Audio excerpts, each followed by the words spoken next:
Hello Percussion. This week we are continuing the eighth note, as well as putting that eighth note on the keyboard by diving into step 4A in week 9 of beginner percussion. Here we go.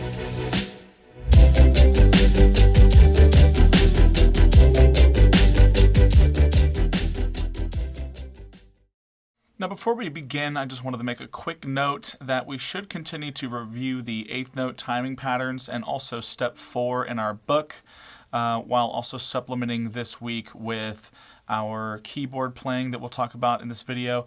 It can be a bit of a pain starting with drum pads and then switching to keyboards in the middle of class, but the setup and teardown process is just as important as any skill set out there.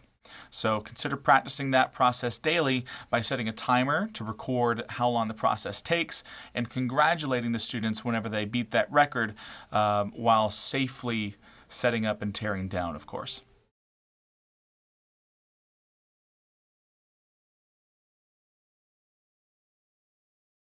So looking into step 4A and looking at the first problem there, we notice that we introduced the new note A. Now that note can be pretty difficult because it's within the 3 accidentals, and so a lot of your students might get G and A mixed up. Make sure to review and reinforce that note because of that. And of course, we got to remember before we play this, we got to remember our process for keyboard. That's counting the rhythms first, saying the note while tapping the key, air sticking while saying the notes, and then finally playing. Let's play number 1 together. 1, 2, ready, go.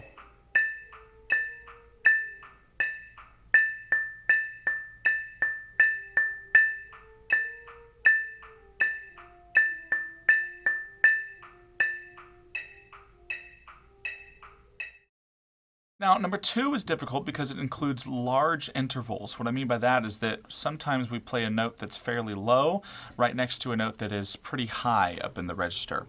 Consider using sticking that is conducive with the keyboard. For example, in number 2, it might make more sense to play beat 2 of measure 1 with the left hand so that our right hand is free to travel up the keyboard.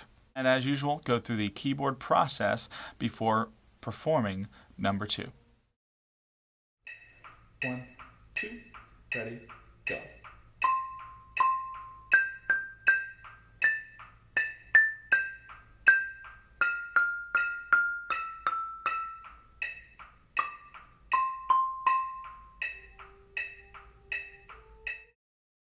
Into number 5 here. I know 3 and 4 are very important, but just a quick note about number 5. I highly recommend, if you don't get to all of them this week, make sure you hit up number 5 because it introduces the idea of double stops in our keyboard playing. One of the unique things about percussion playing is that oftentimes we get to strike 2 keys or 2 notes at the same time or more, therefore making 2 different pitches happen at the same time. That is a super cool, unique aspect of percussion playing. 1, 2, ready, go.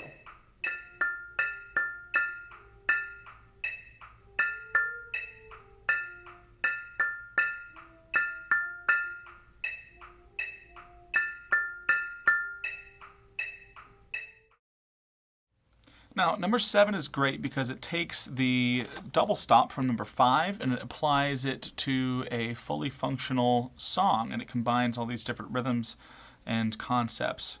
And so the fun thing about number 7 is you look at measure 2 especially, and you see, okay, we've got a double stop, another double stop, but then a quick 8th note on the end of 3, followed by another double stop. And so that forces us to think, okay, what kind of sticking should we use here?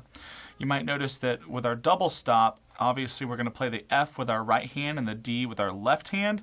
And so it's going to make the most sense to play that and of 3 on the right hand, that G natural on the right hand, and that way we can come back down to the F for the double stop later on. Let's play number 7.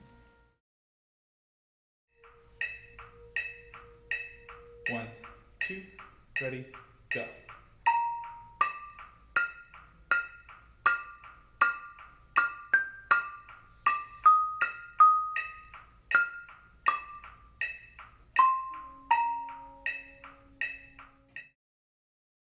Now, number 11 is pretty tough because Ken and Wiley throws this Bridges of London at us. And really, it's just the song London Bridge is Falling Down, but he sort of changes up the rhythm to make it very, very difficult. So this one might catch some of your students by surprise, and it might even mess me up a little bit. But let's play number 11 because of its syncopation. 1, 2, ready, go.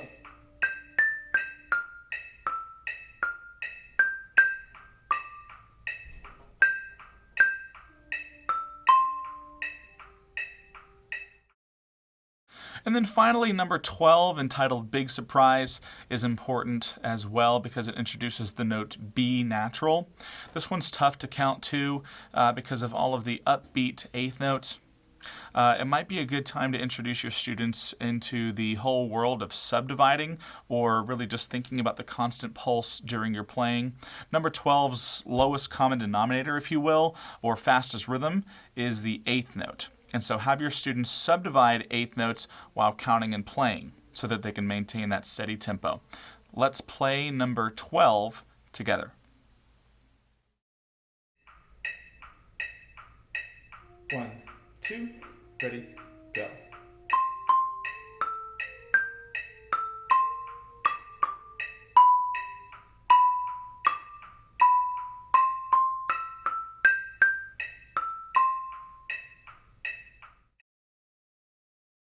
And guys, that is it for this week. I will see you next week when we start talking about dotted quarter notes in step 5 and 5A.